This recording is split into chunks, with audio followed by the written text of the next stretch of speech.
l'histoire du Cameroun, c'est aussi celle des civilisations qui se sont rencontrées et qui d'ailleurs n'ont jamais voulu quitter notre pays tellement il était beau, tellement il était diversifié, tellement il y avait du relief, de telle sorte que même les Allemands s'y plaisaient de construire des forts, des ports, et aussi, on pouvait même voir la capitale aller de coin en coin. Oui, c'était ce Cameroun-là. Ce Cameroun où les Allemands se sont également installés et ont fait la résistance pendant la Première Guerre mondiale. Et l'un des derniers endroits où ces Allemands étaient installés, c'était le fort de Moura. Oui, le fort de Moura, c'était un point fort où la dernière résistance, le dernier bastion des Allemands était stationné. Ils ne voulaient du tout pas céder une parcelle du territoire aux Alliés. Mais l'Allemagne ayant perdu la ville, la guerre, le fort de Moura était tombé. En 1960, fut donc créée la commune de Moura. Et on peut se dire que dans les années 80, Moura ne comptait que 3900 habitants. Mais il faisait beau d'y vivre. Il y avait d'ailleurs des écoles. On commençait à l'école primaire jusqu'au cycle secondaire. Dispensaires, hôpitaux, lui, c'était bien équipé. Il fallait... Tout le monde voulait vivre à Moura. C'était beau.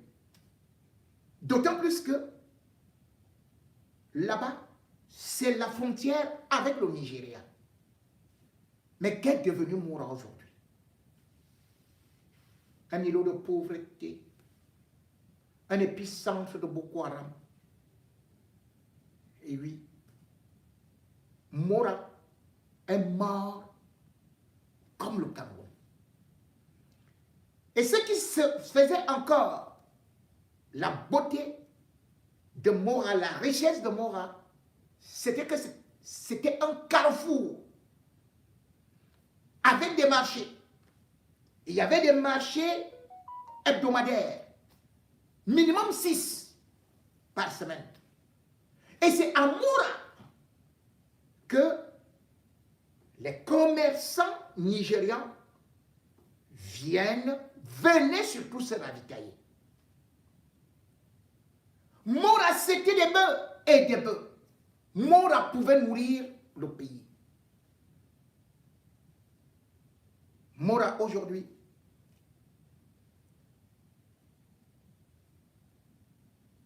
même l'eau de pluie, il n'y a pas.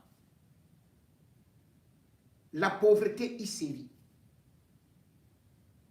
Oui, on y voit quelques hommes en tenue qui sont partis s'installer là-bas. Mais l'État a carrément oublié ce point du pays. Plus de 55 000 personnes y vivent dans la précarité. Et malgré cette précarité, l'État et encore la mairie ne font que sucer les pauvres habitants. Les pauvres commerçants sont à bout. Les injustices se multiplient. Sais-tu à qui tu as affaire? On envoie des gens saisir ta marchandise. Les taxes augmentent. Et si tu ne veux pas, on t'arrête, on te jette en prison. Depuis mardi, 5 commerçants, sur injonction du maire de Moura, ont été arrêtés. Même pas jugés. Ils ont été directement conduits en prison. Oui, c'est comme ça ce Cameroun-là. Mais les vaillantes populations de Moura ne sont pas comme nous, les peureux, ou beaucoup d'entre vous, qui ont même peur de commenter, qui disent qu'ils veulent voir leurs enfants grandir alors qu'ils sont même incapables déjà de faire un enfant. De prendre même une femme en mariage, ils vont faire comment? Où sera même l'argent de la dot? Quand vous dites même que je vais voir mes enfants grandir, ils iront dans quelle école? Vous avez quel argent? Et à Moura,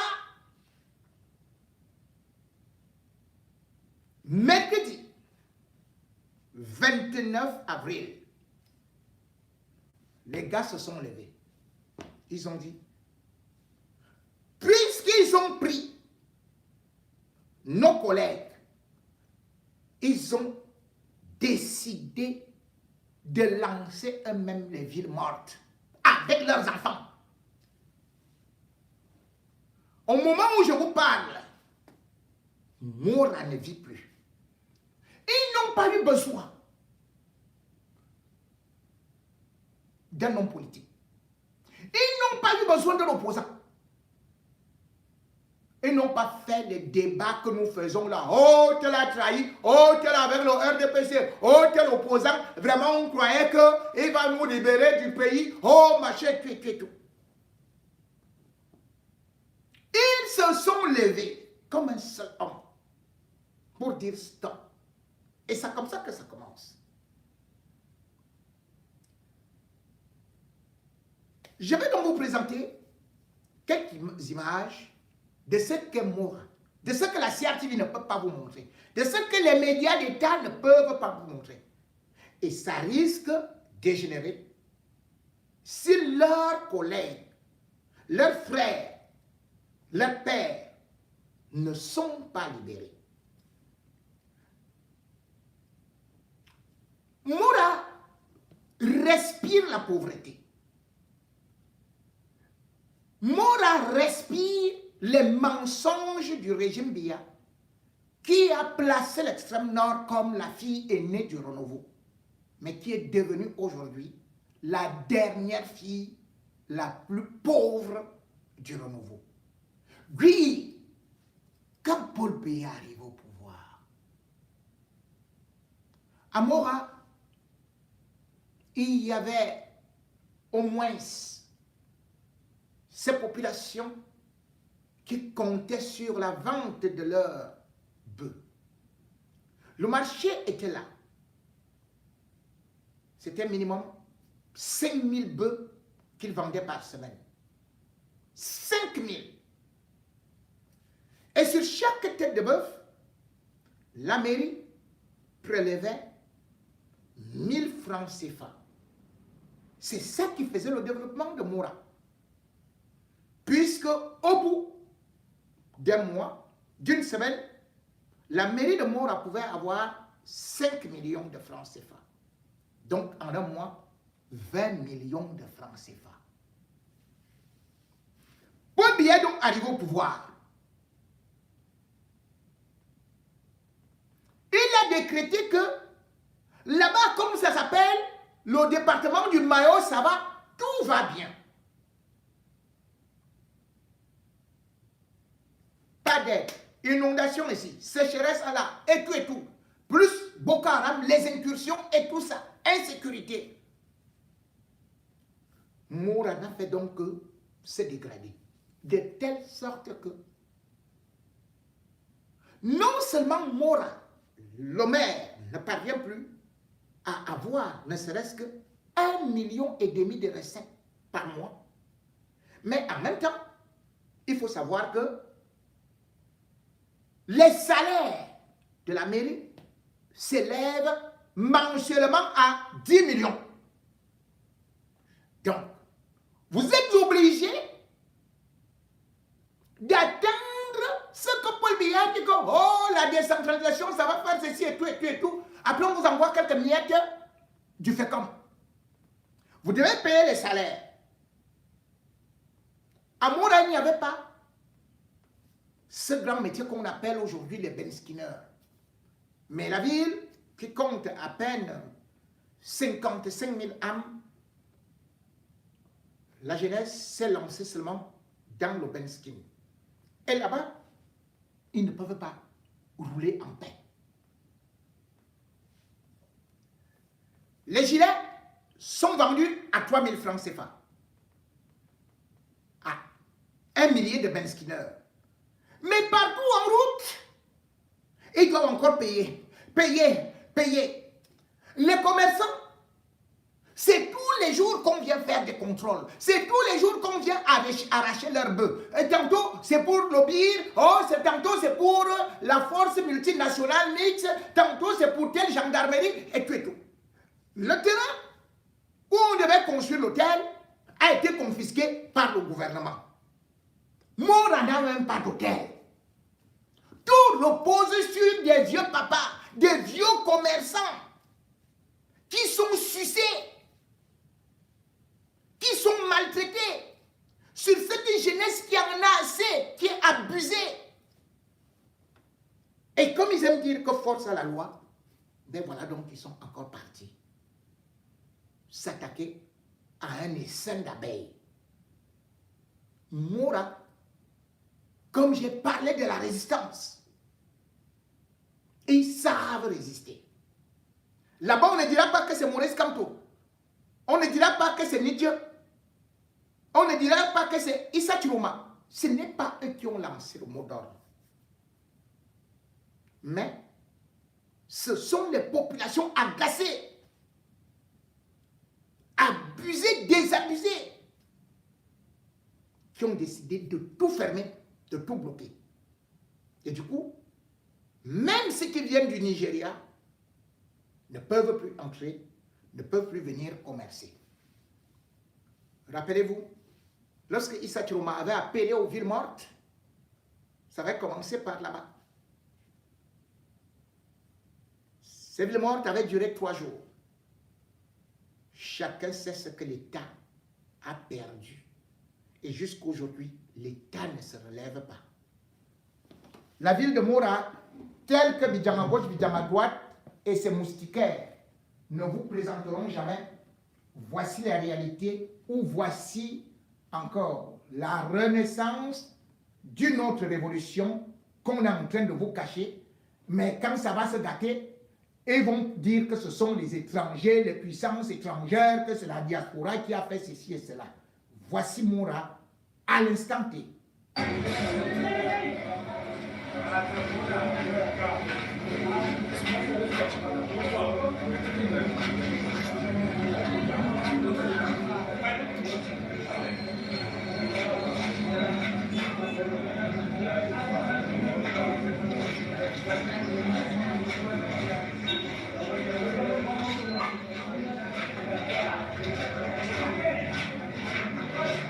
Ouais, la boutique, non?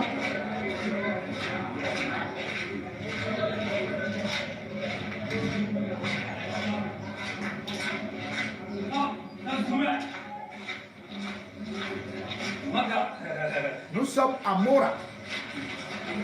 D'accord.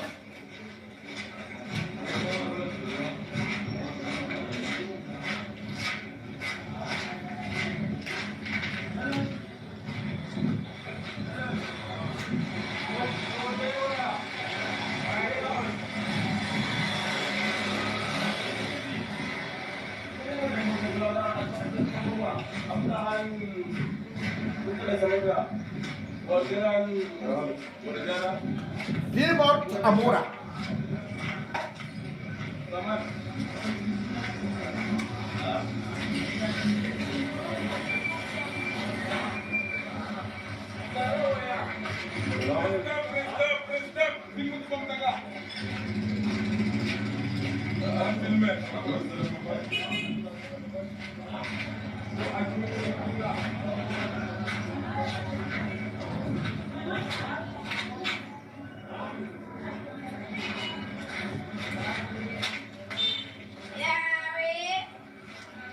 après, ils vont passer à l'étape supérieure.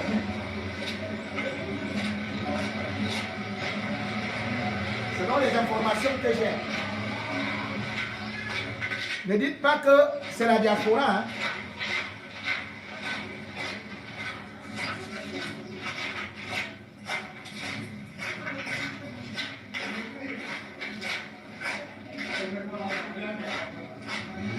Tout est fermé. Mercredi 29 avril, fermé.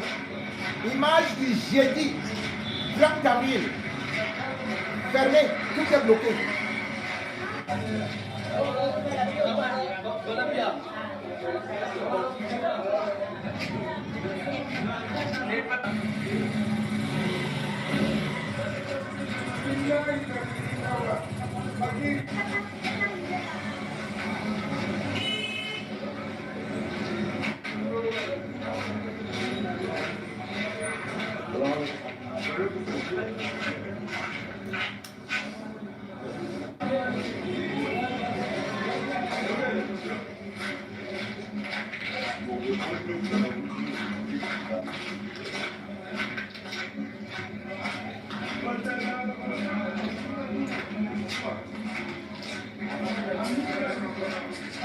Vous voyez les étagères? Ça, c'est les images interdites et sanctionnées à la CRTV. Le pays est beau, tout va bien. Voilà. L'élection présidentielle est derrière nous.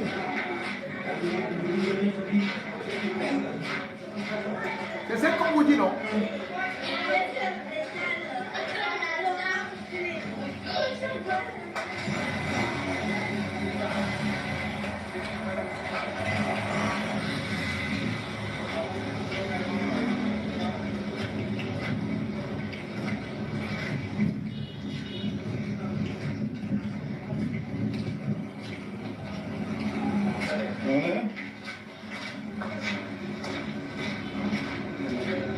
Nous faisons le tour de Mora. Je vous dis, ici c'est l'extrême nord. Département du Mayo, ça va. Mais rien ne va là-bas.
Voilà ce qu'on vous dit souvent que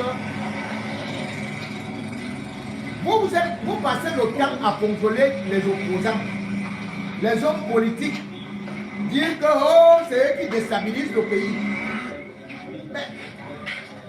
Mais vous oubliez que ce peuple affamé, que vous torturez, vous oubliez que ces gens sont eux-mêmes capables de se lever. Et que le jour où ils vont se réunir, le jour où chacun aura faim, le jour où chacun aura ras-le-bol, mais vous allez fuir. Vous allez fuir. Vous n'allez pas enfermer les gens définitivement. Oh, n'allez pas commenter. Si vous commentez, on va vous arrêter. Maintenant, envoyez encore les gouverneurs, les préfets, les sous-préfets. Envoyez-les comme la dernière fois, non?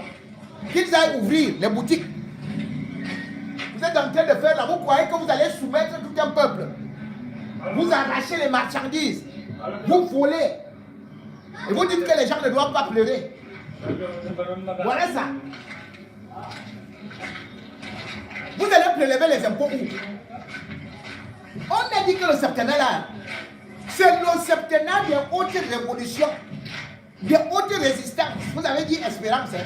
C'est les hautes résistances. Il y avait les camionneurs qui avaient décidé de faire les blocages.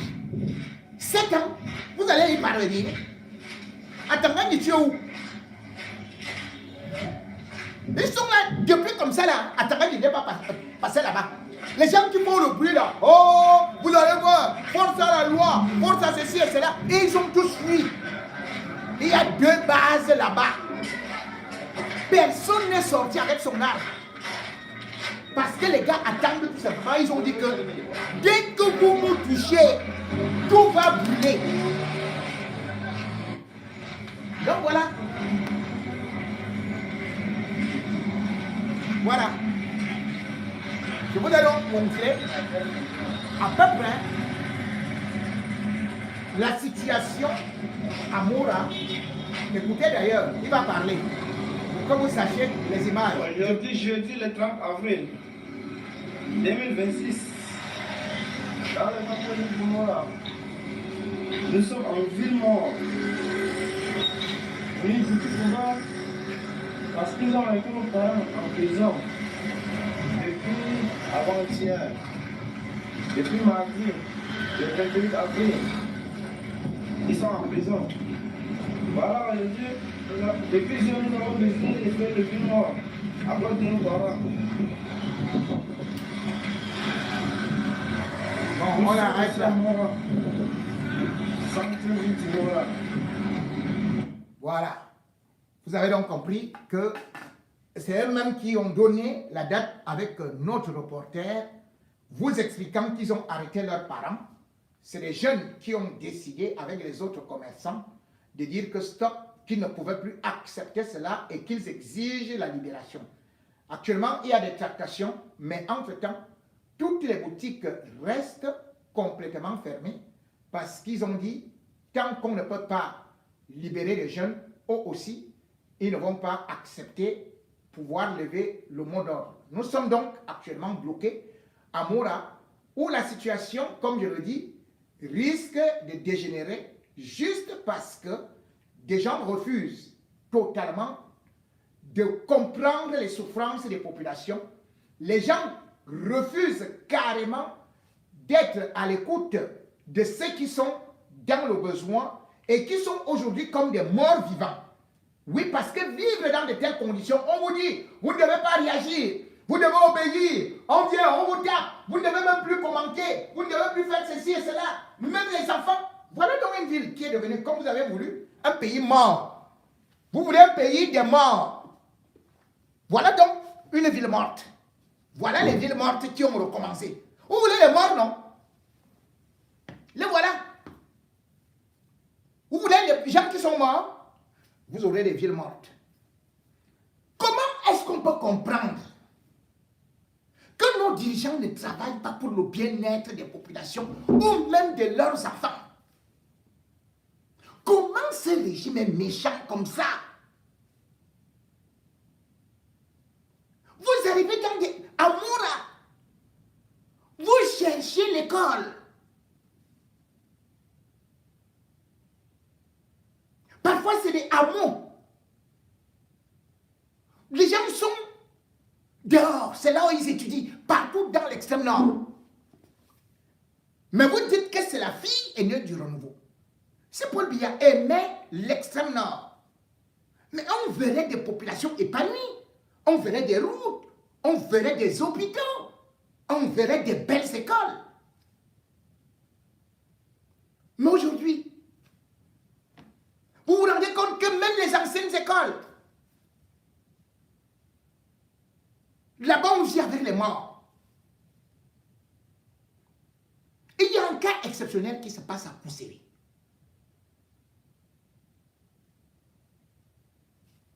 Dans un coin où, je parle de Kousseri parce que c'est la ville qui est connue. C'est une histoire qui ressemble au film de Dracula, au film d'horreur.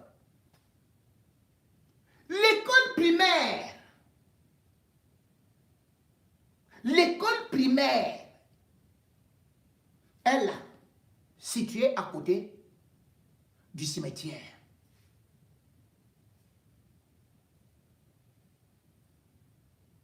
Comme il manque de l'eau, les enfants vont chercher l'eau des morts au cimetière. Comme il manque la nourriture, les élèves vont même au cimetière. Le cimetière n'a pas de clôture, hein. Le cimetière là est déjà plein. C'est-à-dire que tu vois où les zombies, ils arrivent de jour comme de nuit, ils creusent. Là, il y a l'autre cadavre, l'autre, ils creusent. C'est quelle histoire ça? Les enfants de l'école primaire voient ça.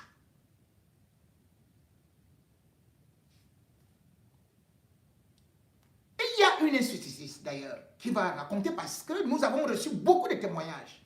Et nous avons voulu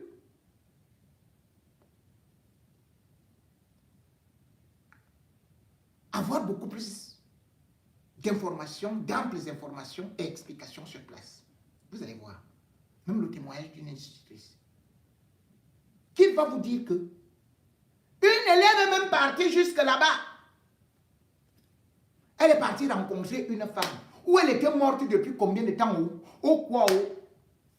La femme là lui a donné seulement que prends ça aussi. Jusqu'à présent, l'enfant est rentré à la maison. L'enfant est devenu rien. Ne parle plus. Voilà un pays où même le cimetière dépasse un régime. La clôture d'un cimetière dépasse un régime. Les fantômes, les cadavres vivent avec les enfants. Dans une école, tout le monde traverse là. Ceux qui vont aussi dans le secondaire, aussi traversent le même cimetière. Le cimetière est plein.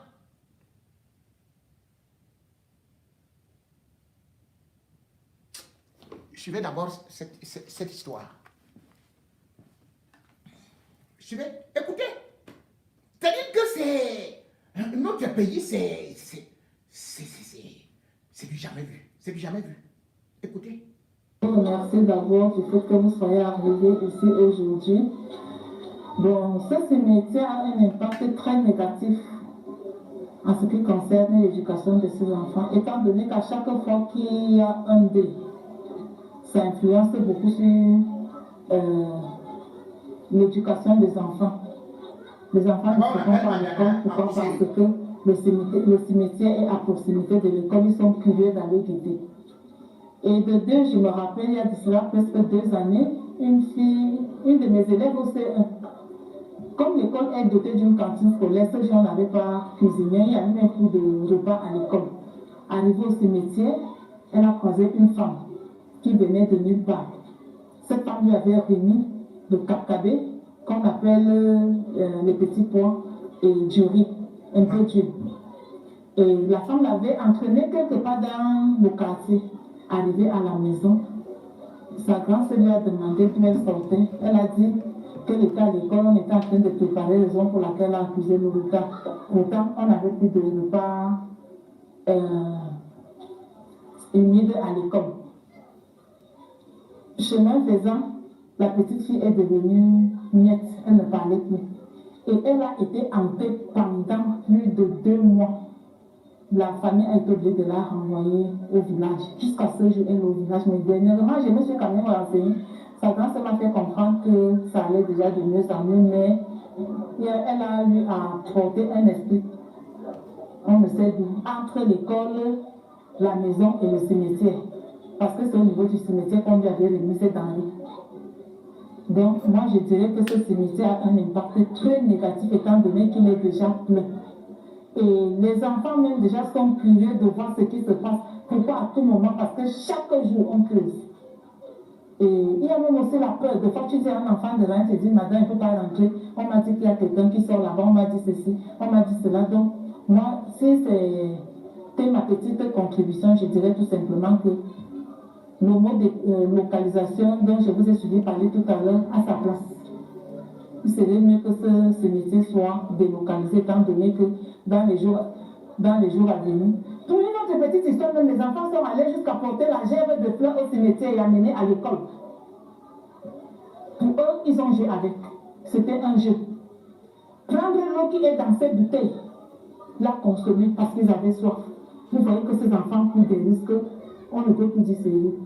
Donc, l'école publique d'Ardébé n'est pas vraiment située loin du cimetière de Madana, puisque la majorité de nos élèves viennent d'ailleurs de Madana.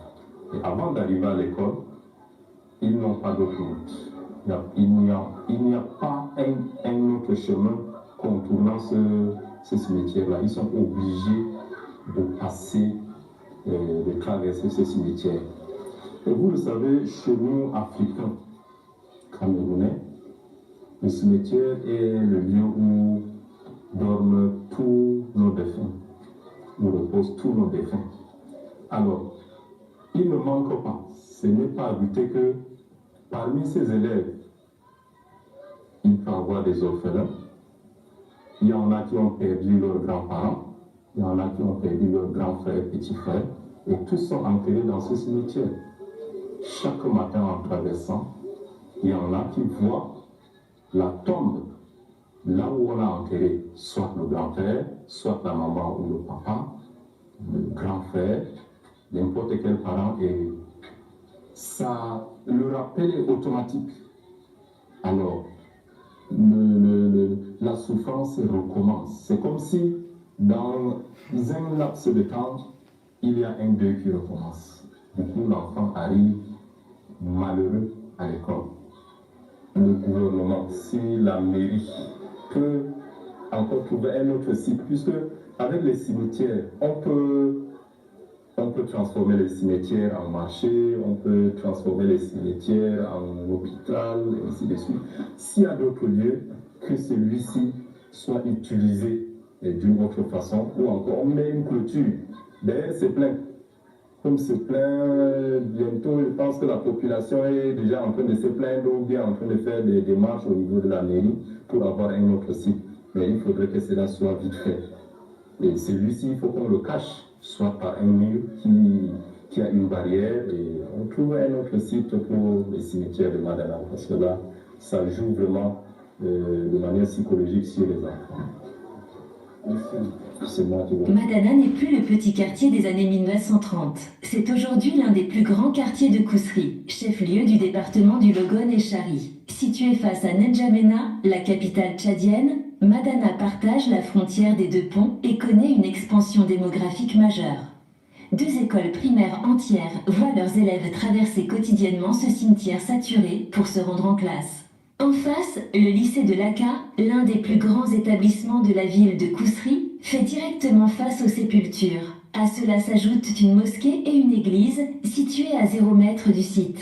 Lors de notre descente, nous avons nous-mêmes assisté à une scène édifiante.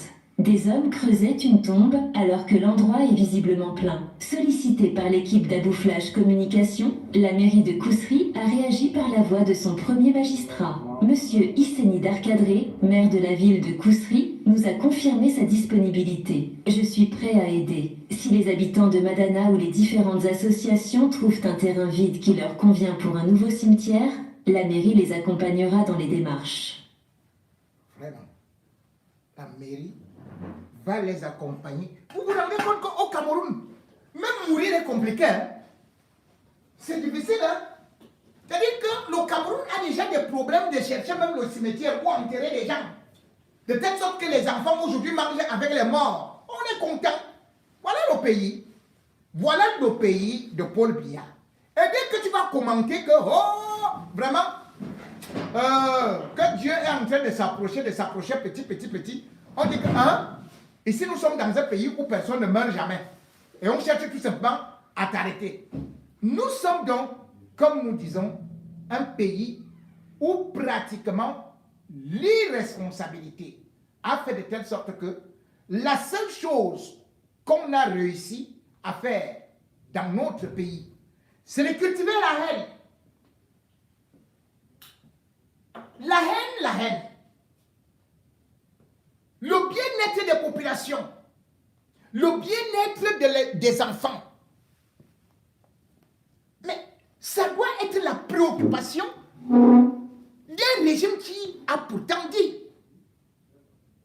par son leader, l'immortel Paul Biya, l'éternel Paul Biya, que la jeunesse, c'est le fer de lance de la nation.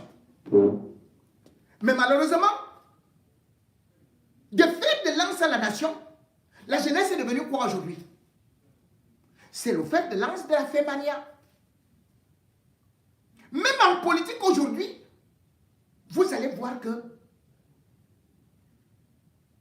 quand quelqu'un arrive en politique, il va vous dire que je vais construire des cimetières. Vous allez voir comment est-ce que je vais creuser les forages. Votez-moi, je vais faire que la route traverse ici, jusque dans tous les villages. Tous les champs auront ceci et cela.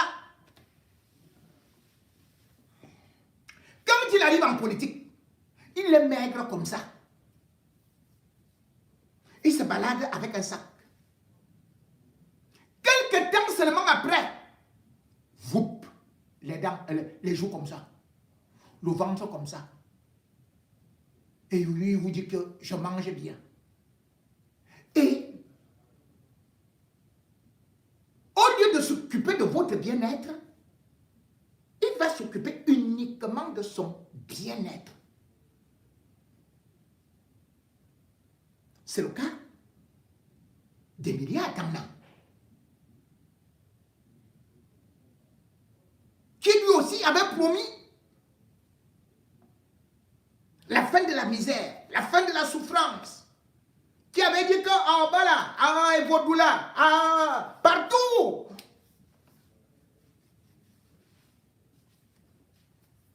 que les étoiles iront au paradis en prenant le parachute. Mais aujourd'hui, Emilia Atangana, lui ne se soucie plus de rien, il se soucie uniquement de sa vie. Quitte à tuer tout le pays, parce que lui, il vend son parti. Et il s'en félicite.